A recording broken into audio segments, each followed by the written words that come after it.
All right, welcome back to the Zyori podcast. Thank you for joining us here for another episode of the podcast. This is number 96. It's June 11th, 2016, about 1:30 p.m. here on the Eastern Coast. Today is a special day. We are in the wake of the Warcraft movie. It released officially yesterday. I saw it on a pre-release Thursday night at like 7 p.m., which is kind of nice. They've done away with this crazy midnight launch where you actually have to wreck your sleep schedule to go see a movie. Now you can just see it at a reasonable hour, prime time, the night before. It's a little bit of a gimmick, but it's quite nice. And on this special episode, we're going to talk all things Warcraft Lore, some of my questions, some of my thoughts, of course, reflections about the movie, and who better to talk us through this than the NA Dota expert, apparently the Warcraft lore expert, just the historian in general of this genre, none other than Mr. GrandGrant. Grant, what's Hey, up?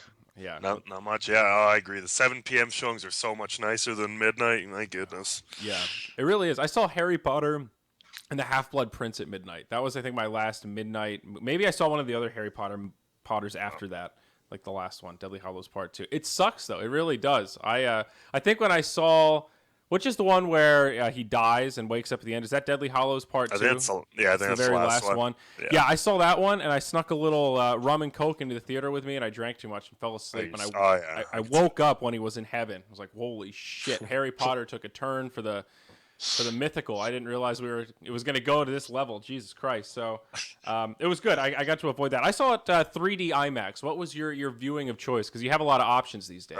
I think just normal. You just I believe regular. my friend he's like, I'm buying tickets. You want to go tonight? And we went out Okay. to dinner and then we went. I think it was just normal. Straight up normal. Okay, so what did you think? I actually kind of want to go back and see it in normal. I found the 3D to be pretty good, though. I find these movie theater IMAXs to be kind of a gimmick. You know, like I've been to the real IMAX, like the Bubble in Philadelphia. That's like it's in your whole peripheral and shit. That's Really? not. I Yeah, wouldn't like that. this one was just like a curved screen. I mean, it wasn't really. It was just like a 3D movie. I don't know how IMAX changes that. I guess the sound system is really good. You know, there's a lot of bass and there's a lot of tremble when the action happens. When they blow the horn, the whole building shakes. I guess that's kind of cool. But Yeah. yeah, it was all right. I liked going at that hour. So anyhow, I don't know where the best angle to start is. I guess initial impressions, Grant. What did you think about the movie? Overall, I would say I was pretty impressed. I liked it. If I had to give it like a general thumbs up or thumbs down, I'm going up. Yeah, I would agree. I gave it a thumbs up, even though it deviated a lot. I thought everyone was gonna like flame the CGI, and I actually enjoyed the CGI. I thought they did it pretty well. I think. Yeah. So, and I guess we should disclaim there's going to be a lot of spoilers in this because like, the story in this movie is honestly like the foundation of modern Warcraft lore. So, like, it's already been spoiled if you've paid any attention at all. And So if you if you haven't, played games or read books, yeah. yeah, it's also not really one of those movies that's like, oh my god, the plot twist, it was spoiled. It's more about like just kind of being a good movie and setting up the characters, I think. You know, obviously it was very much set up to lead into a series. You know, the ending was a little bit open-ended in that sense. Yeah. Yeah. Yeah. That's. I mean, I guess if you're just going to see an action movie and you watch it, you could be spoiled by the very ending. But it's almost kind of like you knew it was coming. Yeah, I guess so. So let's start with the positive because there were a lot of things that I did like about this movie. I thought the overall CGI and animation was really cool. I have to confess, I did see a panel while I was at PAX of the director and the guy that plays Orgrim Doomhammer, and of course, I think they did a thing at Epicenter too. They probably streamed it. And, Yeah, you know, they're pretty funny and jovial and stuff. And I didn't see the Epicenter one, but I think it's a similar bit that they do like on their roadshow to promote it. And that kind of convinced me that it would be pretty good. You know, apparently Blizzard's been toying with the idea of doing a Warcraft movie for a while. Obviously, they've put a lot of time into the books and all this other stuff outside of the game, but getting somebody to do the movie properly has proven to be a pretty difficult challenge because Hollywood always wants to kind of take the shortcuts to just make it a bigger, badder movie if it, you know, they don't really care about sacrificing the nerd lore. So apparently these guys came in and wanted to kind of do it right, and that key factor was making it orcs and humans as enemies, but together fighting against a common good. You can't make it humans versus orcs, good guys versus bad guys, because it alienates half the audience, because half of the people that play WoW play Horde, and that's what they identify with. Yeah, and That- even though in the early books, like the Horde was the bad guys, so I mean, but yeah, you're right. Can't alienate them. They're kind of like the Klingons, you know, but you don't really identify with them. I mean, I thought it was cool the way they sort of quote unquote humanize the orcs. You know, you see them with the babies and they're like cuddling and just being family orcs. You know, I I thought that was cool. Yeah, I do want to bring up the best way they did that is because they glossed over why like the orcs were coming to Azeroth, Mm-hmm. and it was because they got corrupted by the Legion and they slaughtered all of the Draenei's like monsters. But I guess Right. that goes along with not make him look terrible because they literally killed all their kids and babies and stuff. Yeah. I mean that is a problem. I mean, and it's also that was one of the biggest things in the lore that they preemptively said in the panel that I saw that there's no Manaroth, and he's the whole reason that they get corrupted. Well, He's like they're not gonna have it at all. Like I even well I if think so. Like in the movie, isn't that the whole reason why he's the source of like the Fel in yeah, relation to the the orcs, right? first time they go through, yeah, he feeds it to him, and yeah, that was you're Yeah. right. I was like, yeah, I So went out of timeline. You're right. He's just gone. it's just kind of accepted in the movie. It's just like, okay, Gul'dan is their leader. He has this crazy dark Fel energy shit, and the Horde are kind of victim to it. And you just sort of take it for what it is. But they never mention Manaroth. There's no Pit Lord. They leave it sort of open. They don't explain it at all, which in some ways is kind of good because you can just infer the truth instead of them having to specifically like make a Pit Lord Yeah, and he shit. would look cool in the movie though, Manaroth. I bet that would be sick. Yeah, Yeah, it's true. yeah, because you're right. They took all the Fel energy before they invaded Azeroth, and like all of them were still like brown orcs, weren't they? In the movie, like none of them have Um, drank the energy yet. I thought, or were they green already? they were pretty They're green. pretty green. I Oh, think I okay. think they were pretty green. So yeah, I think it seemed pretty. I mean, if you look at Gul'dan, it seemed Yeah. pretty Oh, he late was in big. his Yeah. transformation. I mean, he's Yeah. like I thought the way they did Gul'dan and that's a really scary character. And I feel like reading about him, my imagination didn't do it justice. Seeing that kind of he's He just was got cool. a slave next to him that he's slowly sucking his life force to keep his power going is like that was pretty creepy. That was some dark shit. I really liked the way I they I, did li- it. I like how because they had to like make it show his power was coming from somewhere. I don't think Mm-hmm. he never actually sucked anybody's like soul away. That never actually happened. But I thought it was a Really? good way to show how Fel Yeah. magic kind of worked. It's evil. Yeah, yeah. It feeds on life. I mean, it's sort of like the whole core of the like Yeah. the blight, in Warcraft 3, that whole kind of Yeah, concept. I think that's all they really skipped though. The Manrod they skipped Ner'zhul because Gul'dan was Ner'zhul's apprentice, and Hmm. he's the one who initially talked with like the Legion, and they just didn't even use him or show him at all, which Well, was and and he's a pretty big character. and Ner'zhul is like he's a shaman, right? He's not a warlock. He was a shaman. He turned into a war. He was the first one to Oh, talk with Medivh and the Legion. Like he was literally what Gul'dan was in this movie, but okay. over on a. And then he tried to betray him because he tried to talk to like the elements after he became a warlock, and Right. they refused to. So he's like, he just said he's done with it, Okay. and they let him live for some reason. I don't remember why in the books, I see. but All yeah, right. I'm I sure mean, he'll come in the former movies when Gul'dan does yeah. stuff and doesn't live anymore. Yeah. I mean, the way they filmed the movie was pretty cool. It's sort of Avatar-esque technology. It's like the body mapping software. So you put on this suit, and then there's like a screen that in real time, maps like an orc body on you. So they said they had to spend a lot of time in orc camp learning how to move and kind of operate like orcs because they have completely different. If your muscles are that big, you move in a totally different Yeah, manner. So that's kind of why the animation is so cool because it seems very real. Like the up close 3D shots of the orcs and stuff were very. It looked pretty fucking real. The animation is at a point where if you were in virtual reality with that, it would be pretty believable. I felt like, which was a really nice touch. Like I thought the 1v1 orc duels were so fucking badass. They yeah, those were square up cool. and fight and. Whew, I hated how they because I like after the last duel when he lets the human live. They're like, well, you have to honor the tradition. mm-hmm. But in the first one, you're not allowed to use magic, and Gul'dan just clearly uses magic to kill him. Yeah. I'm like, well, that was a little out there. No, those duels were probably the coolest part of the movie. The second one especially. Yeah, yeah. I mean, Orgrim is kind of a cool character. Like the only part of the movie that I really felt was forced was the love story with Garona. Which Like never happened in the book. Yeah, they the had the first scene when they to. show like the hint of her being interested in Lothar is Yeah, so you knew. like. Wait, what? You like the last time we saw you, you were barely convinced that you should become a part of the alliance, and now you're like ready to pork one of their leaders. Like, my God, Yeah. this is So apparently, though, like I was reading that there's going to be a director's cut that has an extra 40 minutes of footage that they cut Oh, out for the theater edition. a lot So of the love story probably. that's probably some of it. I think a lot of those spots that feel like skipped over and stuff was kind of taken for granted gets answered if you have that additional footage. Because if you think about it, that is a lot of time. Like that movie was like 2 hours and 5 minutes. If it Yeah, was 2 hours and 40 minutes, it probably would have felt long to someone who wasn't just nerding out about the characters. exactly. How full was your theater, by the way? Empty as fuck. It was probably like 25% full. Oh, really? I think mine was. Yeah, mine was about full. Mine was a little full, like 40%. I thought it was gonna be bigger because that was like the midnight release, I guess, Yeah. at 7 p.m. But whatever. What did We'll you see. did did you go at 7 or did you Yeah, go at 7. 9? Okay, yeah. It was So you 7. I thought 7 would be the prime time. I don't know. Maybe people too. still go at midnight. Maybe that's like the cool thing to do. I don't really. I don't think we don't have midnight showings. I'm in Colorado where like the theater shooting happened. They literally it's illegal to have midnight showings now. Oh shit. Yeah, I forgot So I think about we that. just have 7 and 9 as well.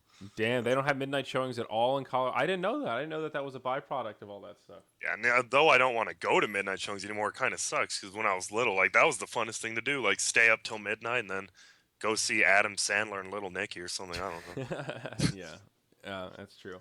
There was also a lot of attention to detail in the movie that I really appreciated. You know, like the griffins flying into Stormwind was almost Yeah. exactly like what you see when you fly in. Like when they showed Goldshire, you know, you had to see the Murloc. There were a lot of cute little Easter eggs. I think it really showed that like some of the core people that made the movie actually played the game. You Yeah, know. they wanted to show like this isn't just like we're not going to completely abandon what Hmm. was in the games and the books and all that. And I thought they did a good job. I thought it just looked gorgeous. The movie in general looked really good. Yeah. I wish we got to see more of like done where Ironforge is. I love like the snowy scenes and stuff, but all we got to see was at the beginning, right? When he was in I Ironforge. think there's probably more in There is, the yeah. director's cut because I saw a trailer at PAX that was never before released, and there was more footage of Ironforge where it was kind of like if you were flying in on a griffin and you see that giant like crucible and all the lava flowing through. Like the only parts you actually saw in the movie were close-ups of I forget what that blacksmith's name is, but the Bran Iron Fist or some shit. Ironforge. Ironforge, No, yeah. is that it? No, I don't think his name is. Maybe I don't fucking know. Whatever. But it's still you get the effect. But for some reason, Bronzebeard, sorry. oh yeah, Bronzebeard. That's it. I felt like Stormwind is always a little bit underwhelming, and I don't know why. Like that. I think it's just the way the city looks. You know, Ironforge just naturally looks a lot cooler. There's a lot more bright colors and stuff. It's in a mountain. Like you're like that's sick. Yeah, but Stormwind just looks kind of dinky. It looks like some shit the dinky humans built. You know, it really does fit that pussy. Like compared to all the races in WoW, I think humans might be Yeah. the biggest pussies. No, well, yeah, probably. I like when they did You were the gonna say overview. gnomes, weren't you? No, I was actually gonna go with Horde. I was gonna say like the Tauren because they don't really Tauren. have a city. So Thunderbluff. besides Thunderbluff is yeah. probably It's kind the of like shittiest besides city. being up there, it's kind of wimpy made, but Oh, like hell yeah. windmills and stuff. Yeah, the Torrents, they're like the peaceful, they're like the Yeah. hippie druid herbalist types, you know? Yeah. But I like when they did the overview of Storm when they showed how like packed it was on the ocean. I thought that was cool. But when you're actually in the city, yeah, they made it look kind of weak. Hmm. Great. Yeah.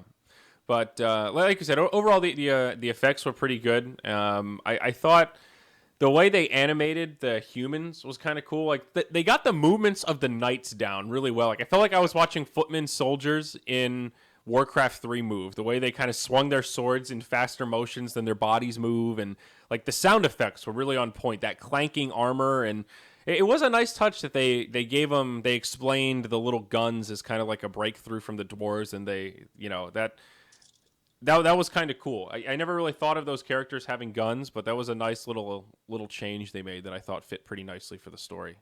No, I liked it. I thought I was just impressed all around. The only character actor I didn't like was Khadgar's. That was he Podrick, was dude. what I. It was just because he's not a he's like I can say pussy, right? Yeah, do you say whatever you want. He's not a pussy in the book. Like he's actually like he's still uninitiated person and that whole thing. But if we got into characters, like he's never not met his apprentice. In the movie they said he left him, Yeah, which never happened. I guess they say he maybe leaves the Kirin tour in the movie. yeah, I feel they almost like don't want you to have any love for Medivh at all in the beginning. Mm-hmm. Because like he wasn't a bad dude. He was like super friendly in the books, like always there. Like you couldn't tell he Well, was actually so consumed. is Medivh one of those characters that is well intentioned but just ends up getting consumed, like kind of like Frodo style? You know, he doesn't Yeah, want to do yeah. bad things, but he's overwhelmed, or is he kind of malaligned and doesn't really have the best of No, he got morals? taken over by like Sargeras. Okay, so he Like, is just possessed. yeah, if you read, he was born possessed. You played WoW, right? You know Mm-hmm. who the Shade of Iran is? Not In really. I mean, I know Karazhan? the He was character the in boss of Karazhan, but Yeah, that's his dad. Like Medivh's dad. Like oh, the guardian before him was his mom, and his mom just wanted to have sex with a random person. So when she couldn't be the guardian anymore, she could give it to him instead of them choosing somebody else. oh, okay. And then, but the problem was Sargeras like infested Medivh's mom, and so when he was born, he had a chunk of him in it. So he was evil from the beginning, but they don't really tell you that in the books until the end. Okay. He's a super good guy. Him, Lothar, and King Lane are like best friends in the book.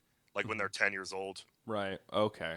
I see. They don't really show that in the book either. Like they make him seem like they weren't ever friends. Like Lothar didn't even Yeah. know Medivh. It was kind of Well, weird. they don't really give him much backstory Yeah, they in don't. general. Like you just sort of accept, oh, this is Medivh. He's the guardian, and he's kind of kooky and weird, and but whatever. And that is something maybe they explain a little more in that extra footage. Maybe not.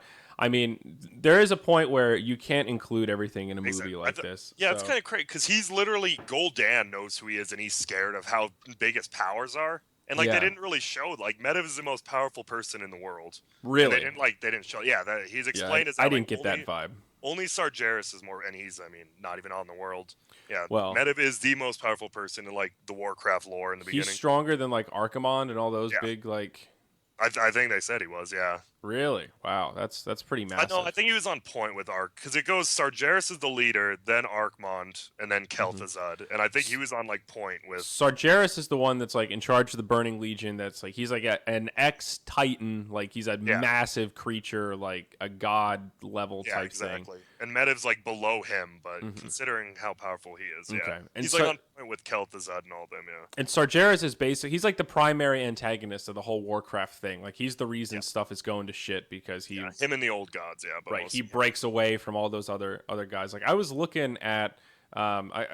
We'll go into the timeline of Warcraft is actually really interesting if you just look at all the stuff in order. So we're gonna look at that coming up soon here. But I do want to talk about a few things that I didn't like in the movie that stood out to me right away. And we're kind of going down that track already. But what happens now that this is going to be a spoiler? So here you go. Prepare yourselves. What happens now that Medivh is dead? Because he doesn't die that way in Warcraft lore. Like, doesn't he stick around for like all of the lore? Like the Arthas lore No, comes no, no. after this, doesn't it? Yeah, he's not dead in the book or the movie. I don't think his Okay, soul goes to another plane. I see. But So he's not actually dead. They just set it up to be kind of like, oh no, Medivh, and then he comes but back. maybe he is dead in the movie. We don't know, like because the movie's moving a little bit farther away. Maybe they just want his kind of godly character out of the movie. I mean, that could I happen. mean, I hope not, because he plays a pretty pivotal role. Like, it's been a while since I've read this Arthas book, but I remember him popping up quite a bit. He's sort of like a pissed off advisor the whole time, though he doesn't really play a lead role. Yeah. Why does he shapeshift? By the way, I don't really understand why he's able to turn like that. That should be some druid shit to turn into When he's a crow. the crow. Oh, Yeah, I don't know why they don't. But I don't really. They don't really explain the book. He just because that's not really a can. mage thing. Yeah, it's not. But I remember in like Warcraft 3, he's the one. He's like the crow who tells Thrall to move. I remember that. Yeah, Yeah. you're right. Because he is still alive. Because he has to do that. Yeah, Yeah, I know his soul just gets lost in the deep abyss, or what's it called in Warcraft? Like the deep abyss or whatever. I don't know what it's called, but yeah, he's not dead. I doubt he's dead in the movie. I hope not, but okay. We'll see. Somebody else pointed that out. And the other thing that was kind of weird is that like the way they used the golem was a really cool kind of way to wrap it up. Because when you have these kind of movies where you have a final boss type character towards the end, that like that final showdown that is supposed to be more powerful than everyone else.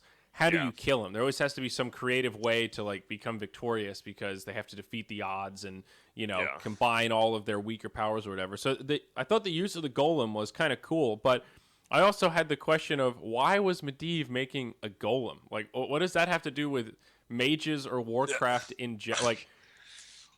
that's not an infernal, is it? An infernal No, is it's something not. completely different. Like when I first saw when he was building it, I thought he was because if you read in Karazhan, you remember the curator, that Mm-hmm. giant golem thing. I thought he was building that. Like they're kind of giving a nod to that. Oh, That's kind of what I thought, but it didn't look. But that was my biggest thought because it kind of reminded me of that, just the non-living golem thing. yeah, that's an It's interesting true. thought. I totally forgot about that. I thought that was more of like an iron golem, Me too, but but that's a good thought though. That's just the fact that they reference a golem. It could be like the beginning part of it or something. It also looked sort of like those fell golems that you'd see in like Shadow Moon Valley and WoW. That yeah. were, so like I guess that's sort of what they're hinting at. I don't know. That was a pretty minor thing, but it did kind of stand out to me. I talked about the love story. We talked about yeah. We kind of did. I thought it was dumb, but we said you have to have you don't have to have one in a movie, but it feels like people do think that. I just think I don't know. The love story was stupid. Yeah, I mean, what I get the all some of the alliance characters confused. Like, is Lothar a nickname or is that his whole name? Like, which one is Lothar? Which one's the king? And which one is? And there's another guy too. Like, there was a point where I thought I knew everybody, and then they started talking to each other, and Anduin Lothar, that's the same person. Yeah. Okay, that explains it because I know who Anduin is. He's like that, like the known priest, basically, right? He's no. Anduin is the kid of. He becomes a kid. Someone names him after him, I think. I don't believe it. Lothar ever becomes a priest. So, like, let me see. Yeah. King Varian named his son the Crown Prince of Stormwind after him. Oh, okay. He's the priest. Yeah, Lothar was a. Anduin Rin. Yeah. Okay. Anduin Lothar, he's like the last. It's a big thing in the upcoming movies or in the books because he's like the last descendant of the Arathi people. Okay. I know you're thinking. I'm like, wait, you're right. Anduin is a priest, but I know it's not this one. No, there's two Anduins. You're right. Yeah. There's Anduin Lothar and Anduin Rin, and Rin is the young one that you know of as the priest, and Lothar. Yeah. Oh, Lothar is the guy that he's like out in Arathi base and like outside of AB, just hanging out there. He's got all the sick alliance gear. Yeah. Like he's all tricked out. Okay, that makes sense. And Lothar, that's the one. The Anduin Lothar is like Lothar's Edge. Like that's what that blade's named after. Yeah. Is the one that kills the prince. What's his name? Whoa.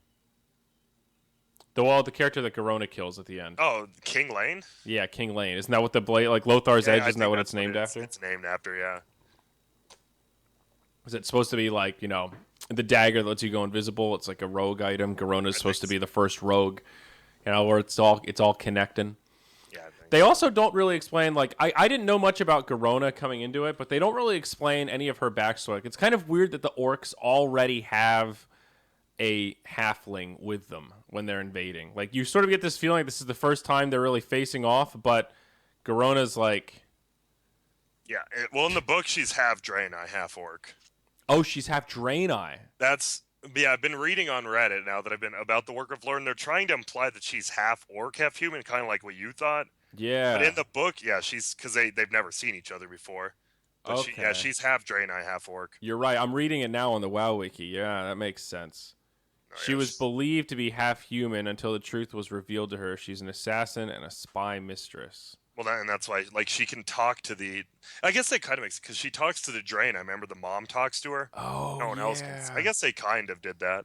But no, then she can speak human too. I don't know. I think that character. I think it was the most messed up, honestly, in the movie. Like, it had a lot of things going for it, against it too. That's a good point. Yeah, that's. She plays such a pivotal role in the plot. I see why it was maybe a little bit tricky, but. Yeah, I definitely got the feeling that she was half human just by watching it, and I didn't really understand why. I was just eager to accept it. So that is kind of funky. Yeah, I don't know. I don't know why there needed to be a love story, honestly. Maybe just to make the movie more relatable, I think so. That's probably what it comes down to. So, all right. So where does this movie set up? That's the next thing that I want to go to. Was there anything else that you didn't like about it, like that stood out as just, oh my god, ew, why did they do this? I think just not showing backstories. But backstories would be a whole new movie. But I'm sure they'll do that like Warcraft, the backstory or something. I think Khadgar being a wuss, Garona love story, and then like they made King Lane look kind of weak, and he was really really strong like in the books. Yeah. Like he was like Lothar, like him. Those two were like the two biggest warriors in the human army, and they just I guess they made him look good. Well, that But scene at the end when okay, yeah, I was gonna talk about that. is He it? never tells Garona betrays him. He Yeah. he never tells Garona to stab him in the books. She just betrays him in the book. That's a big difference. That Like, is a big difference. I mean, the movie one was pretty convincing. I like that idea that okay, you're the only person that can bridge the gap. You can get honor back, and you can make it happen. So, but in the real lore, Garona's just sort of going along with it because she has to, and she's essentially like held captive. And then at the last moment, when she realized this is the Horde are coming, she says, "Yeah, fuck this. I'm killing this guy." yeah. Huh. Well, he kills it. No, she kills him in his own throne room. It's just those two. Oh. She just kills him. So it's like a straight betrayal. Damn. Yeah. And if they're setting up, yeah, you were talking about the next movie. That I think it starts with that. In the book, Stormwind's just dead. When they start the second book, Stormwind's just dead. They don't even explain it because King Lane died, and I don't know. It's weird. Yeah. Okay. Yeah. That's another big deviation. I was gonna say something more minor, but at the end when I guess it was Lothar was riding the Griffin and comes in and the Griffin just starts fucking shit up. Like Yeah. that was really cool, but at the same time I felt kind of like. Oh, since when are Griffins these badass like fighting creatures? Like I've never really seen like that thing. If that thing can fight that well, why don't they have an army of Griffins helping them fight the orcs? You know, that thing like soloed like 15 orcs straight up while he just picked up the dead guy and then flew away. That shit was insane. I think they talked about. I mean, Griffins are like really strong, but the orcs didn't know how to deal with them, and I think they actually did have like an army of them at one point, and then the orcs like learned how to deal with them. But oh, okay. I mean, you remember in WoW when you attacked the Flight Master, those Griffins fucked you up. Yeah, that's true. Actually, you're right. I forgot. They they did a lot of damage. Actually, you're right. No, all right, good point. The Griffins were cool looking though. Like I was actually really surprised. They're like, wow, they made those look exactly how they looked in the game. Yeah. I did have. There were a few moments where I almost felt like, oh god, when they were fucking up horses. There was a lot of animal fuckery in this movie, like orcs just picking up somebody's horse and just slamming it into a group of other horses. But it's all CGI, so it's okay. They're made up horses. But we hope so. I hope at least. Jesus Christ, if there were real horses in that movie, like that's. No, I think they were all fake. But it's pretty. They got pretty creative with the battle tactics. I was sort of surprised at, you know, how much animal warfare there was of just like, you know, harpooning horses in the chest and stuff. That's like a pretty brutal activity. You know, that's really. It was pretty gory, honestly. I was surprised with the violence. No, it was. I enjoyed it. Good. It needs to be violent. I mean, this. Yeah, I mean, it's called fucking Warcraft for Christ's sake. Yeah, they're invading. So. Like these random creatures are invading their land, just being freaking. No, douches. it's got to be violent. If it's not, it really wouldn't make sense. But all right, let's talk about the future of this storyline, though. They were talking about with this movie, like their goal was really just to make it good enough that they could make another one and expand the lore. And bring in Taurens. So I want to check the box office here for what it's actually up to. But they have made quite a bit of money. 70 million is what we're looking at right now. That is not too bad for opening weekend. It was a $160 million budget movie. But the movie's been out for 2 days, and they're almost already at the halfway point. It's not even Saturday, Sunday, yeah. Yeah, so it's that's good. That number is going to go up. I'm curious to see where this opening weekend is going to end, but that's great news. Honestly, that's a pretty promising figure that I would be surprised if they don't make a second movie. It might end up being a Mortal Kombat situation. First one's kind of all right. Second one's kind of a hot steamer, but, you know, we'll give them the benefit of the doubt. Where are we going from here? So in this storyline, right, like this sets up like Duratan, one of the main characters, of course, like Duratar, the area where Orgrimmar is, Orgrim Doomhammer. He's the guy that starts to lead the Horde now, so they call it Orgrimmar, their lead city, right? We're starting to connect the pieces of the timeline. What's kind of fucked up about World of Warcraft lore is that they had to sort of change the timelines to make it fit the game. You know, you think of Karazhan as coming out Doomhammer's after... dead now in the movie. Who is? Doomhammer. Remember? Wait, He's the one Lothar's the one who kills him. He kills him in the movie. Doesn't he? That's who he kills? Wait, am I retarded? I think you are. Doesn't he kill Blackhand? No, he kills Blackhand. My bad. You're Doomhammer. You're right. Yeah. Okay, and they messed that up in the movie, by the way. Doomhammer was under Blackhand. In the movie, they said he was part of Duratan's clan. Yeah, Orgrim was not. That's why they don't get along, because they're not part of the same clan, right? I thought that was the whole thing. Yeah, which was weird because Blackhand and Doomhammer were like, they were 1 and 2 in the books. Like, they were like the 2 biggest guys in the Horde. And in this one, it's like, oh, Doomhammer, he is not in your clan and he hates you, which is the complete opposite. Yeah. No, that part was definitely a little bit weird, but setting this up like timeline wise, the baby at the end is obviously Thrall, right? I mean, there's no doubt about that. They don't explicitly say it, but in the Arthas book here, this guy, good old Alliance lore, right? His dad, right, Menethil, he's the guy that's like got Menethil Harbor. Before the Undercity is the Undercity, it was the capital city. That's where Arthas grew up. He's the prince of Menethil, right? He's Prince Arthas, right? That's the whole deal. Prince Arthas of Menethil, yeah. Yeah, they don't really. That's not even. They don't even really go over Menethil in the books, which is weird. Or like. Yeah, not a lot. Yeah. They don't get that's unknown lore, yeah. Yeah, but there is a scene where Arthas, like Kid Arthas and Jaina, are running around when they're like 8 or 9 or 13 or some shit, and they find like an orc gladiator camp where it's supposedly Thrall is supposed to be. Yeah.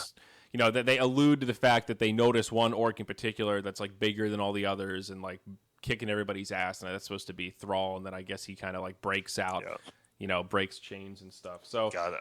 I think that's the whole storyline that's coming next. Like, do you think it can? Can they do both in one movie? Can you do a Thrall Arthas combo? Well, the problem is like if they go to that, they're skipping the biggest war, the Second War. What's the second war here? The Second War is when Gramash and all them come over, and that's when Stormwind dies. Because Stormwind is still up right now. Because after that, Lothar and Khadgar go across to the Kalimdor because remember that city hasn't even fallen yet. Capital City. That's literally what it's called. Capital City. Yeah, that's where Arthas is. Because that would be the second movie technically. But I think you're right. They might skip it and go straight to Arthas. Because in the books, the Second War is like the biggest one. That's when like Lothar takes over, but he eventually ends up going down. Pretty much everyone dies in that. Is that like Tides of Darkness, Warcraft 2 type stuff? Like when? Let me read what does my book say? I think on the back, but it tells me like. Let's see. There's Sargeras, the War of the Ancients, Ironforge, the Last Guardian, Kill Jaden, the Rise of the Horde, the Dark Portal, and the Fall of Stormwind. Yeah, the Fall of Stormwind. They would have to show like that's a huge one. The Fall of Stormwind and them trying to retake it. Well, so we saw the Dark Portal. Yeah. And then so there's more after that of like Lothar going to Karazhan. I think that's we saw that, right? Yeah. Well, why is this called the Fall of Stormwind? I don't see much falling of Stormwind. Well, they don't even show that in the book. Stormwind, like I told you, like the beginning, I think it's called Tides of Darkness, the book. Mm-hmm. They're already on their trek over to Kalimdor, and they talked about how Stormwind had fallen after King Lane died. Okay, I see. And that's actually the biggest book, because it's literally the humans. That's when they actually unite, because you saw in this movie, like, the elves and everyone didn't want to help. Mm-hmm. This time, this is when they all get together and finally help. Okay. I mean, they would have to skip that, but it's like the biggest. It's probably bigger than like. No, but there's even some stuff that you could do before Arthas. Like you've got this whole setup here before that with like Scalomance and the whole invasion of Draenor part, where Gul'dan's doing some stuff. It's like right after the Second War, before Arthas is like really doing stuff, and then even after that, there's the whole. That's like the birth of the Lich King, Ice Crown, Frozen Throne.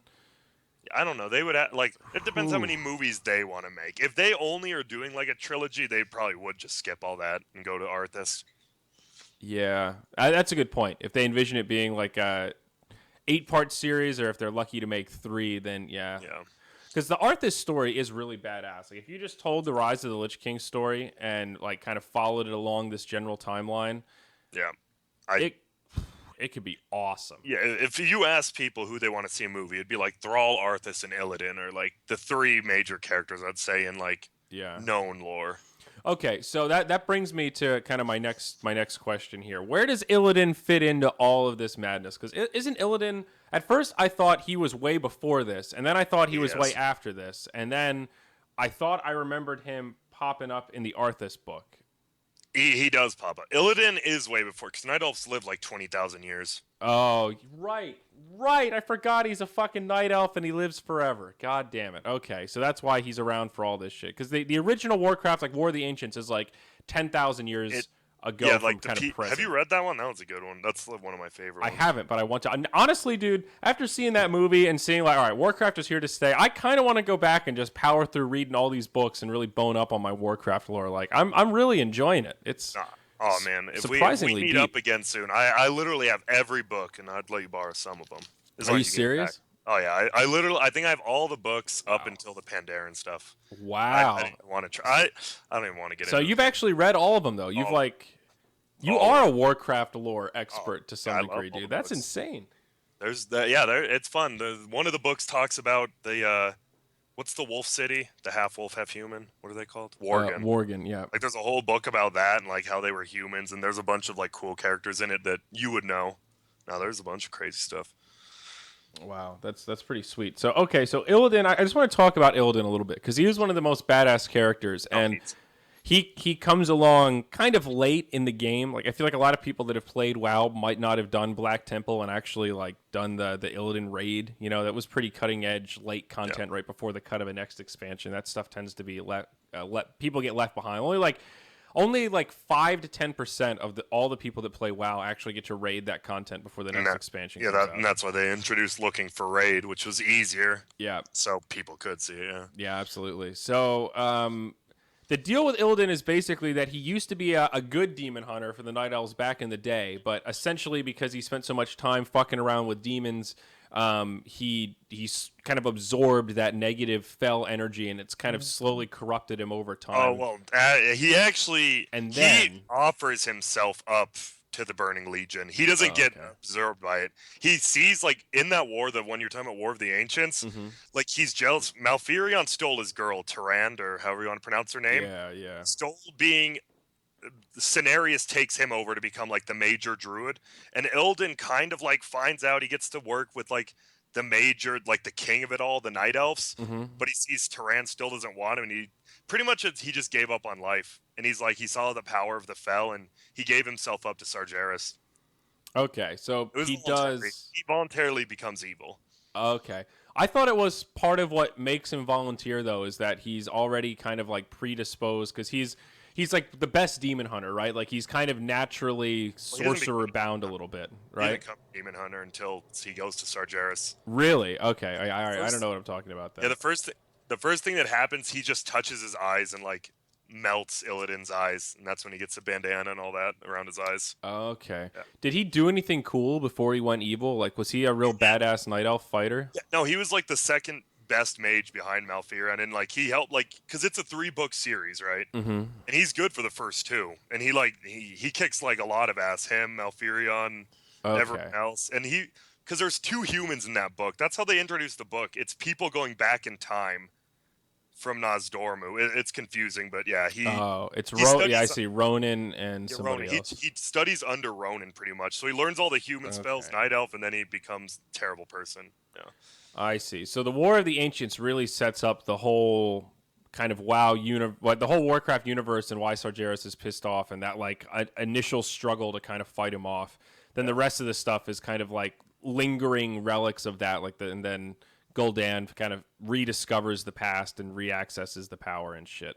Yep. Okay, I'm starting to get it. My God, man, now I really want to read the War of the Ancient books. No, that's my favorite. You have to get like the first chapter confused me. I'm like, I thought this was about night elves, and it's about like a human and an orc. I'm like, what the hell's going on here? Yeah. Okay. They go back in time. That's the only spoiler I'll give you in that one. So, and then also like, so the Sundering Part 3, that's the one where Illidan is like evil, and he's the one that's like fighting everybody, and it breaks the world apart. But it's also kind of a double meaning, like, you know, the old Terrorblade, his ult, fucking. Yeah.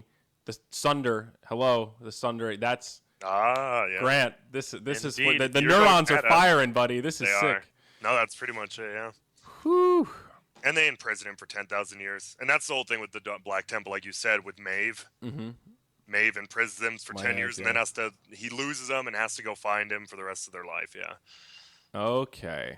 Wow. And then there's just all these extra side characters that you recognize from playing the game that just Yeah, kind of like pop in and interact. And God, dude, there are so many fucking characters with ridiculous names in this lore. It's nuts. the coolest guy in the War of the Ancients since Jaren Shadow Song, like Maeve's brother. He's like Yeah, by far the coolest character in that book. Jared. I thought Maiev was badass. One of my She's friends in high school thought that she's a she was dick like, though. really? Yeah, she's a dick Why does she? because of the Illidan thing. Oh, okay. Like I guess before that she's fine, but then the Illidan thing happens and like it ruins her life. Like that's what they say, it consumed her. I see. Speaking of consumption, I really like the Sylvanas character. That's probably one of my favorites from Warcraft lore. Like, That would be another one to be like oh, impossible to put in lore now, though. you think so? She's so complicated. Like she was a night elf who helped to defend her city, and she's involuntarily fighting with the bad people, but she likes killing night elves anyways. I don't know. It's weird. Well, she's like, she was the head ranger, right? And then Arthas comes and takes her. She becomes the first banshee. That's like the whole Yeah, thing with that is it. Yeah. yeah, like Warcraft 3. She's basically Crobulus might be somebody yeah, else, or she was that her name? Where does the name wasn't- Crobulus come from? I actually have no clue. That is. Let me see. Crob. I don't think it has anything. I think it's just a name. It's just some bullshit that they made up. There's got to be some connection. Maybe, but Ice yeah, Frog's not she's random. the first banshee. Yeah. Yeah, and what makes the Banshees different is that they're like, the Scourge are like Arthas's drones, but she has some free will. Like that's how he tortures her, is that she's able to think for herself, and like he kind of pretends to like ask for her opinion and interact with her, and then forces her to do stuff when she disagrees. So she's like a free will slave, kind of. It's like the ultimate in mind fuck. Yeah, that was the thing when she at the end when she came to the banshee. It was like I think that happens in a lot of stories. Like, please just kill me, and he's like, I have something worse. And Yeah, it's like that Dracula thing. yeah. And then she's the one that creates the undead, and that's how the undead differ from the Scourge. She makes that potion that is able to give the Scourge the ability to break free from the Arthas grasp, right? I forget what the potion's called, but that's like that's what she does in the Undercity. That's why the whole Undercity is like a big alchemy lab, because it's her experimenting. Yep. I don't know. It would literally be impossible to make movies for like all these characters just because of like. Well, I mean, you could. You just couldn't like get in depth like everything else is. All right, so I'm looking at the timeline now, and everything that I'm talking about with like Arthas and like that's all in this general time frame of this like Thrall's lifetime. Like Thrall and Arthas are of a similar age. Jaina would be a character, all that stuff. That's in the Alliance and the Horde chapter 4. So we move into chapter 5, and after that is where you get into the Return of the Burning Legion, and that's like Sunwell, Archimonde, Summit of Highjaw. And I don't really know what is like the old hatreds, colonization of Kalimdor. What the fuck is that? The what? I don't know. Like what is Kel'Thuzad's deal? What role does he? Is he just a necromancer? No, it goes. Sargeras is the main guy, Mm-hmm. and then Archmond is the second, like in command, and then Kel'Thuzad is the third in command. Okay, Like of the Burning Legion, he's like the third most powerful of them. I see. And is he a necromancer or is he a? Yeah, he's a lich. Oh, he's a lich. Oh yeah, that's a race. Duh. I want to see an Arthas movie just because I want to see like a Nubricon and all those giant like Cool, yeah. Nubian creatures. You know how badass those would look with the CGI, the giant bugs. Like a Nyx, that'd actually be sick. Yeah, dude. Like real life Nyx assassin. He pops Spike Carapace. I could see some cool orc blood on that. No, God, yeah. See, you're already to the 5th thing, and like you're not even halfway through the stuff. It's crazy. Yeah, man. Like I also want to see the culling of Stratholme. That's why I want an Arthas movie. I think that would be one of the coolest. I don't know. I just want to see that. I want to know who would play Uther. It's like, damn it, Uther. Yeah. Oh yeah. God. That's when and that's why, like I was telling you about, after this movie, they have to go to the Second War. That's like when the Paladins happen. Mm-hmm. Like Lothar picks like 5 super pious people who can be like paladins, and Uther's one of them, and then there's a bunch of others. But yeah, who would you get for Uther? You'd have to get like one of those badass dudes who's old, but not old. I don't know. Yeah, Samuel L. Jackson. Arthas is kind of like he's like a father figure almost to Arthas. So he definitely has to be old, like a little portly. He's like the honest. Like his biggest fault is that he's almost too loyal kind of guy. Like he is. You need like the Scottish older Matt Damon. Yeah, think how cool if Mel Gibson didn't go off the deep end. Like if you put from Braveheart directly into like Uther, that'd be sick. Yeah, that could work. There you go. I don't know who would play Arthas though. Honestly, like who I. Because it'd have to be a blonde guy. It has to. I'm sorry. Yeah. It could be. It'd have to be one of those like the sexier guys. Eric from True Blood, dude. Like I've never Alexander seen True Blood. Skarsgård. I know who he is. Yeah, that might work. That would be good. He's like Viking-esque, you know. Arthas has kind of that Viking vibe to him. That'd be kind of cool. Yeah, I'd have to get somebody hot to play Jaina, I think, for sure. God, this Warcraft lore is awesome, man. It's insane how in-depth the lore goes. Even though it's like a little bit confusing, it's still really... It's impressive that they wrote all this. No, yeah, and with like 5 different writers. Yeah. It's crazy. Yeah, I mean, can you imagine, one of my roommates said, can you imagine like a fight with Saffron? You know, like in a movie? Yeah. Like, God. Oh, that'd be sick. When do they fight? They don't even talk about Saffron in the books. Really? I don't even know what he's all. supposed to be. It's just He's like, their giant. He's the dragon, right? That protects Arthas. Yeah, I know. He protects the Proto Drake. He protects Kel'Thuzad in Nax. In Nax. Yeah. No, they never. He's literally not in it at all. Oh, and they'd have to talk about. I guess one of the other big characters would be Deathwing. He's not really human, but he might be the most lore intense character now that I think about it, because he's been alive for 30,000 years or more. Yeah, that's true. So, like, what happens with the Return of the Burning Legion? Like, how does Archimonde come back? Like, what do they do to resurface? Like, what is the deal with Sunwell? That was a part of the game I never played. Like, that was a raid I've never done. I don't really know anything about it. I actually never read that. I don't know. I don't know about the Sunwell stuff, actually, now that I think about it. Yeah, I have no clue about the Sunwell stuff, how they come back. They're just always looking for a way to come back. Sargeras literally hates how Earth, or whatever you want to call it, cannot be overtaken, even by how strong he is. Because you need a portal strong enough to bring himself over, but the humans and Night Elves always stop him from getting that portal. Well, it's because they have, like, the World Tree, and they have... I guess the Sunwell is part of that thing. Like, they have these big relic things that are kind of like they're huge sources of power. And he can't quite break in. Admiral Proudmoore. Man, it's Kunkka. Admiral Kunkka Proudmoore. He's a bad dude. Like a badass dude, I mean. He's cool. He's like one of the only people who's like just he's like that guy in the army, like whatever you need, Captain. Like he's always just whatever we need, I'll do. The other people are like, well, what about my people, whatever. He's like, you have my people at your disposal. To the king. Like he's the only dude who's like actually completely loyal to the Alliance. Which is cool if you're an Alliance guy. You hate him if you're Horde, I guess. Yeah, it's pretty badass. Oh yeah, by the way, what was that thing in inside of like in the Violet Citadel at Karazhan that he kept that Medivh kept healing in? I have no clue what that. I assume it was like pure magic. Like a mana pool, basically, kind of like mana pool, like a pure magic. Like a moon well, but for mages. Yeah, they just wanted when he did come back, like.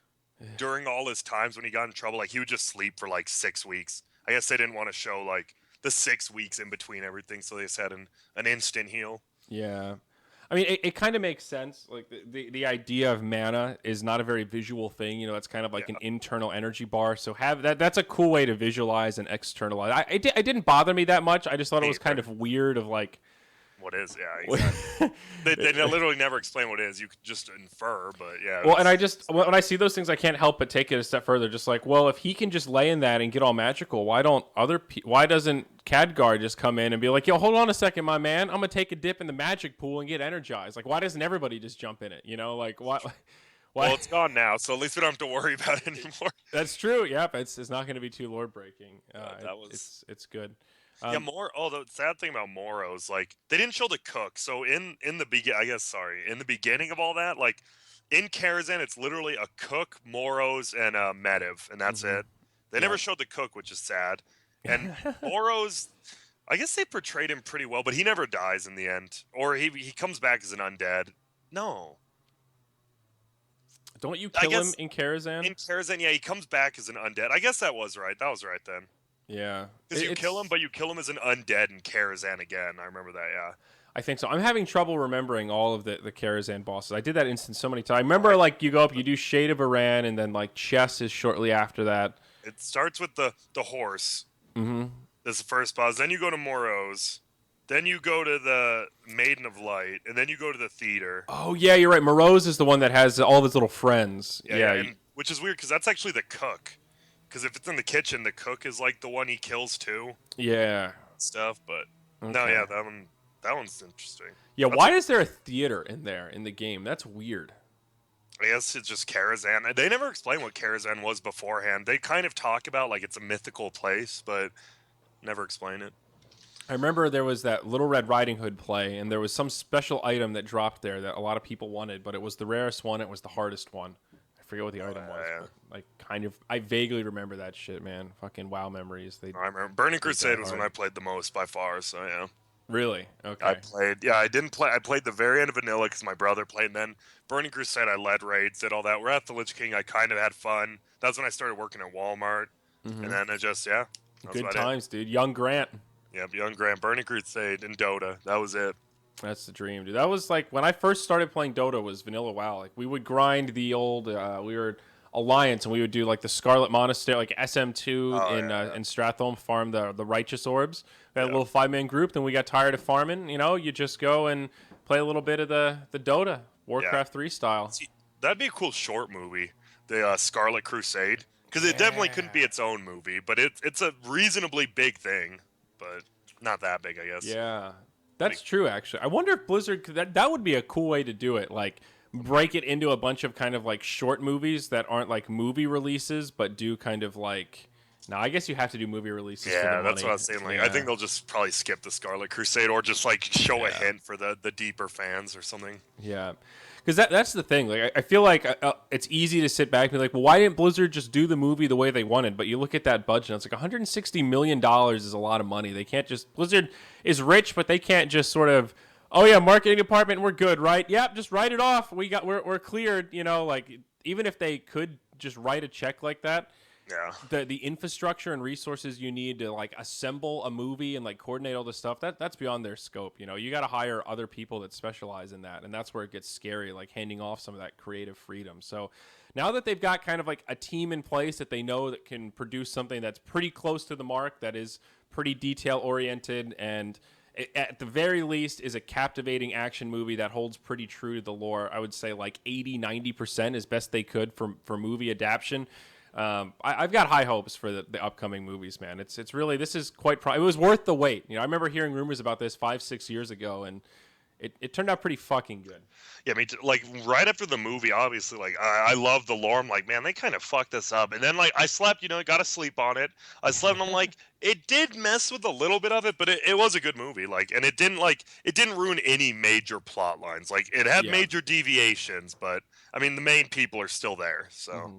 I liked it. I enjoyed it. Yeah, I really want to see the extended version, though. I can't wait to see the director's cut. Like, did they say when? Just when the DVD comes out? I guess so. Yeah, I don't know. That's a good question. I kind of want to go see it again just to try to absorb more of the information and also see if it's a lot different in 3D versus not 3D. I saw some people asking in chat which one we thought was better. I'm like, well, how could either of us compare if we just both did a different one? Like, I thought it was good. You thought it was good. Yeah. I mean, if you don't mind that much, I mean, the theater version's fine. Yeah, I'm not that huge on 3D. Apparently this one I do IMAX, but not 3D. Well, so apparently, like the thing with 3D is that some movies are kind of filmed for 3D, and it just sort of adds some depth to. Like Avatar is an example of a movie that was filmed with 3D in mind, where it just sort of gives depth to things and makes it look a little bit more real. Like Toy Story 3 is a movie that was not made for 3D. They just retroactively said, oh yeah, we can make some money if we put this in 3D. Kids love it. And they just made it all fucking three-dimensional. It gives you a headache after 10 minutes. There's a big difference there. So this was a movie that was a little more Avatar-like. I thought the 3D was very, very subtle in nature, so it doesn't feel overwhelming. I've never seen Avatar. Really? Not even once? Nah, never piqued my interest. I'm sure I'd like it if I saw it, but I'm one of those people, like, I see a movie, I'm like, I want to see that, and then if I, like, see a preview and I'm like, then I don't care. I'll watch movies. If someone will pay for me or it's on TV, I'll watch it. But like, I'm not gonna go out of my way to watch a movie I'm not like planning for, like WoW Yeah. or yeah. Avatar was kind of a weird one. I feel like it was kind of overhyped because a lot of people say like greatest movie ever made. Like it was pretty incredible technological feat for the technology they had at the time, and the attention to detail was insane. The story was pretty unoriginal. It was basically just like Dances with Wolves. Like the guy goes in as a spy and then falls in love with one of the hot ones, and then they go off and try to fuck, and it's a big problem, Romeo and Juliet style. But honestly, you kind of missed out. Like seeing it in 3D IMAX and like the real IMAX. I've only had a few experiences in my life where I've been completely immersed in something fantasy where I'm just like, I have those moments where I kind of shake my head and go, oh yeah, we're humans here. Like you're just so deep in the story because you're connecting with the characters. Yeah. That 3D on IMAX it was fucking real, man. It was just those little like sparkling things in the background just kind of popped to life, and it was strikingly immersive. I've never had another cinematic experience like that. That was just so completely, except Harry Potter and the Half-Blood Prince. But that was only because I honestly did not know that Snape kills Dumbledore, and Really? I could feel something brewing in that movie. And when it happened, I'm pretty sure I was the only one in the theater that didn't know it was coming, and I almost died. Like that was. You never read the books? No, I honestly, and somehow I was never spoiled. Like every time somebody talked about Harry Potter spoilers and people were upset about it, I just kind of unintentionally blocked it out of disinterest. And then at the time, my girlfriend and I were like kind of into fantasy like books and stuff, and she was like, "We should go see Harry Potter at midnight." I was like, "Okay, cool, let's go." And I knew what was going on. I had read the first 3 books, so I had the foundation. I knew the story up to then, but had absolutely no idea. And if you watch that movie, there's a good like 30 minutes before Dumbledore dies where kind of nothing happens, and it's just this weird like tension. And I was just sitting there like 2 a.m, like, something's going to happen. Something is going to happen. This movie would suck if something doesn't happen at the end. And then 5 minutes later, oh, God, that really rustled me for days. I mean, for days I was scarred.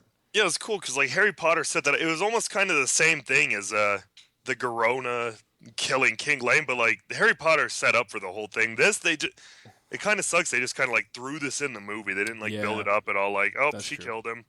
Now she's a god among orcs. Even though Gul'dan just hates her. I mean, you could see that in the movie at the end. Yeah. Like Gul'dan was so mad. That was cool. Hell yeah. Gul'dan's like... I thought they did his character really well. Like, that's exactly how he is. Except being buff. He's not buff in the movie, but I mean the books. Yeah, but he's like an easy character to hate, and that's kind of what makes him so good. He's very real in that sense of you're just like, God, this guy's just so... He only cares about himself. He's very twisted. He just cares about himself and power and getting more power. And the way they made the Fel, like the animation, it really looked realistic and like the game at the same time. That part of it was definitely awesome. I thought it was kind of weird, though, that he goes to fight, he takes off his cloak, and he's like clearly got what are supposed to be Felheart shoulders, right? Like the very iconic Warcraft or Warlock Tier 1 from World of Warcraft. But they're not shoulder pieces. They're just embedded spikes coming out of his back. And I'm just like, well, that's not really... I don't think that's how it... Okay. Is that how it's supposed to be? Does he really have, like... Because when they're fighting, like, he breaks one of them off and he screams like it's really painful. Like, they're not shoulder pads. They're literally part of his body. It's like Wolverine claws coming out of his back making spikes. What the fuck is that? Yeah, I don't know what that was. And yeah, I don't know why he was so buff. He's pretty not weak. He's old and he's feeble, not buff. Though. Yeah, he's like an old. Yeah. He's powerful because he's smart. He's spent like the last 20 years reading. Exactly. Yeah. I don't. Yeah, but besides that, they did the orcs well. I did feel like the humans looked a little shitty compared to the orcs, partially just because the orcs were so awesome. Well, that too. Well, the female orcs kind of sucked. Now that I'm thinking about it, like, they did not do... What, you didn't like Draka? I thought she was all right. I thought she was all right, but she just looked like a human, but green. Like, they didn't make her buff. She actually was, like... I think they consider her, like, one of the biggest females. Like, I guess it's hard to make female characters super buff without making them look kind of like dudes, sort of. I don't know. I thought the Draka character was okay. Like, I will say, seeing all those orc characters really made me miss having dreads. Like, there were some badass dreads. Oh, there were, yeah. Like, I love how all the orc... Like, it definitely made me feel like, as a human, I just wish that there was a little bit of like that being in touch with that old primal side. You know, they all have like this sick garb from like bones of animals they've killed and like these badass rings on their tusks and shit. I'm like, damn, dude, like I don't have anything like that. Like that, you can just go up to an orc and be like, yo, that guy's tricked out. He fucked up a moose and took his horn. You come up to me and you're like, all right, he bought that shirt at Walmart. I mean, I don't know what that says about him, but he's got a shirt. You know, it's just not. It made me want to get in touch with my primal human, my inner orc. No, it did. Yeah. You want So to go hunting? You want to go out with you, me, let's and go. LD? Go shoot a Yeah. few bucks. Yeah, sure, easy. I can't shoot. I've shot one like black powder rifle, and I've shot a shotgun at a shooting range. I've never shot a gun before. Yeah, my I've friend. never even held a loaded gun. Really, yeah, my friend like had a super rich dad and mom who got divorced, and they just bought him whatever he wanted. So he had guns when he'd go up to shooting ranges and just shoot TVs and stuff. Oh, it's cool. I don't know how safe it was, like 19-year-olds, but whatever. Yeah, I mean, ricochet glass, I guess, could be a problem, but hey, that's still pretty cool, though. I mean, It is. go Colorado, I guess. Go us. There you go. Wow. Well, that was awesome, Grant. That was an hour of straight Warcraft lore. One more question for you then. Please, though. dude. So, how many movies do you believe they're gonna make after this? Ooh, good question. You want? I guess you can do both. I think a trilogy is pretty safe. So you have a good comparison is like Harry Potter and like Hunger Games and all this stuff that are based off books that have very clear cut.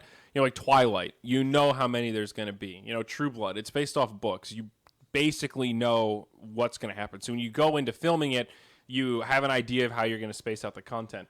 With Warcraft, it's completely different. As we've seen now, there's this endless sea almost of time. Like they started at kind of like 0 BC. You can go back 10,000 years and tell that story with War of the Ancients, or you can go forward and continue on this story. And there's a lot of content on both sides. So this could be like Rocky, where we just keep seeing movies and like we get to Warcraft 8, and at that point we're just like, oh my God, why are they still making up characters for this bullshit? I can't believe these movies are still making money. You know? That could happen, but I think it's more likely they try to make like a trilogy. I think they'll take more like the Star Wars approach, like trilogies along the same timeline. So they'll try to make 3. They'll round out. Maybe they'll do Arthas, and maybe they'll do like an Archimond after that. Wrap it up with relatable characters, and then if that was all successful, and they're like, well, shit, there's a demand for more movies, you decide to make another trilogy in the timeline one way or the other. Yeah, I agree. I think they have to do an Arthas and Illidan movie, and then maybe another one. So I'd say 3 or 4. Yeah. But that is, you know, that is the other. They might also just take it as it comes and make them less connected and just keep making movies in the timeline. Just do them about those people. Yeah, kind of like X-Men style. You know, they exactly. just keep making movies with characters, and there is like the reason they're able to do that is because so many of the characters in X-Men have like weird lifespan, like Wolverine style type lifespans. And Warcraft has a lot of those kind of characters too that are real old and don't live on a normal timeline. So yeah, there is actually they're mutants. Yeah. Yeah, all those Warcraft mutants, dude. Look out! Oh Jesus.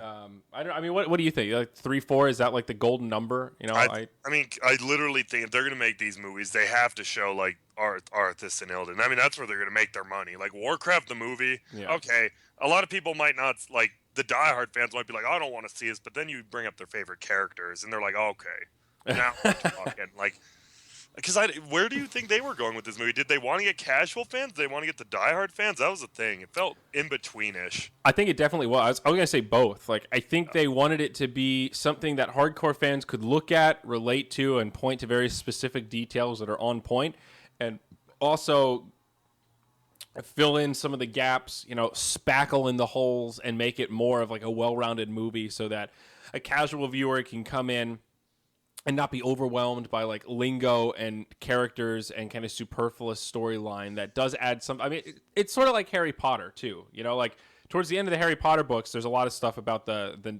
house elves. You know, Hermione is like a big activist. The Dobby character is like. I hated Dobby. Sorry, I'll get that out of the way. I'm glad when he died, honestly. Yeah, I mean, he's a little annoying. He's kind of like the Sam of the Harry Potter series. You're kind of happy when he gets slapped around a little bit, but. That's still like that's a pretty active thing in the books, though. There's a whole lot of stuff dedicated to it, and they cut it out of the movies. It does add to the character development, but it really isn't a core part of the plot. It is like kind of weight that you can cut out. So, I don't know. What Warcraft is sort of similar to that. I kind of lost my train of thought. What point was I trying to make, Grant? How many movies they're gonna make or something? I don't know. Yeah, I don't know. I totally lost my train of thought. All we agree is I assume they're gonna skip the upcoming war and they're just gonna go straight into the. Mhm. I don't even know. We'll see. Oh no, it was casual viewers or Oh, hardcore versus viewers. So, yeah. I think in that sense, like they did an okay job connecting with both. I would like to see it with my parents and see how they feel about it. Like if they feel like they could follow the story or if it's just overwhelming. I You think it'd know, be bad. I all think my all the people parents. I went to with it or went to see it with were like hardcore WoW players at one point or another. So they were like, I love them. Yeah. yeah, It, they were in. it would be a little overwhelming, and then how they did the languages, like you almost felt like the orcs could talk to the humans even though they couldn't. And they had a translator there that one time, but it was weird. I'm surprised they didn't just have the orcs speak orcish and then put subtitles. Yeah, I would have liked that, but I mean, you can't really do that. I was expecting more Kex, honestly. Yeah, more Kex and Yeah, there were a couple other orc lines, but I didn't play orc. I'm mostly an alliance player, gnome warrior. me too. I've so never had a horde character. I'm with you. I played horde a little bit, but not much. You're a traitor. You're a What- blood traitor. What class were you? You strike me as like I was always human. no, that's race. What Oh, class warrior and paladin. warrior that's and it. paladin? Oh, warrior, fellow warriors. All right, hacking and slashing, dude. Yeah, I don't know. it's Human. at. When I first did human, it was only because the 10% extra The rep? gain of rep. And Yeah. in Burning Crusade, that was a huge deal. Same with It the was vanilla, actually. yeah. And that's like, and then I just kind of went. I'm like, you know what? I like human. They're there. They're there. They're noble. Yeah. No, they're stable. You got that human spirit thing. My first alt was a human priest, and I did it because of that 5% spirit buff, and then Oh yeah. I realized that dwarves are way better because you get fear ward. So I don't know, kind of opportunity cost there. I mean, no warriors weren't bad, right? You got escape artists, so that was like a free and they out. looked cool when they had like the big weapons, like in Hell yeah. PvP. When you saw someone like the Pendulum of Doom or something, like Jesus, Hell that's yeah. a bad gnome. That's That's a bad dude. It is always funny seeing a gnome tanking a giant dragon. It's just like, all right, I don't know how this holds up in the lore, but I'll take it. I like this. It's although it is kind of hard tanking when you're that little. All of my horde friends have told me that they hate gnomes the most because they're hardest to click on. So That used to be true. I think they buffed the circles around him now and all that. That used to be a real pain. big nerf to gnomes. The click radius got buffed, so now you can just kind of click around them and still find a target.